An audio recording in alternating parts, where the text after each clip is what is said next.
สุขสบายดีสุขีเจริญพรเด้อออกต้นญาติโยมทั้งหลายข้ามาเบิ่งมาส้มทีมงานวัดศรีสุมังคารามเด้อนี่นะไอ้จ้อยเนี่ยมีแต่ผู้ขี่ข้านนั่นนี่นะมีแต่ผู้ขี่ข้านบดุบมันแต่ละมือแต่ละวันนี่ก็เว้นบ่รับก็ขึ้นบ่นอนเฮ็ดแต่เวียกแต่บ่อยู่บ่เศร้าจะเป็นขี่ข้านเกียจข้านได้จ้อยเนี่ยนี่นะวัดศรีสุมังคารามจะเป็นมีแต่ผู้ขี่ข้านเด้อนี่มาเบิ่งเนี่ยนี่นะแต่ละคนบดุบมันจักคนกำลังตัดหญ้าตัดยุงบ่อยู่บ่เศร้ามีแต่ผู้บ่มักเฮ็ดเวียกกันนี่นะวัดศรีสุมังคารามเด้อออกต้นญาติโยมเฮานี่นะอารามซิม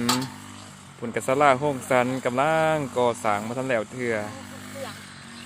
บรรยากาศยามแลงเดี๋ยวออกแข่งงานสามัคคีมาเมืองไอ้จ้อยเน้นวัดเฮาออกแข่งงานสามัคคีกันมีแต่ผู้บ่มักเฮ็ดเวียกแต่ละคนสำองค์สำอ่างนี่ย่านแต่บางหญ้าครัวขอบมุกขอบใจเด้อทุกท่านมาเมืองมาส้มเด้อสาธุ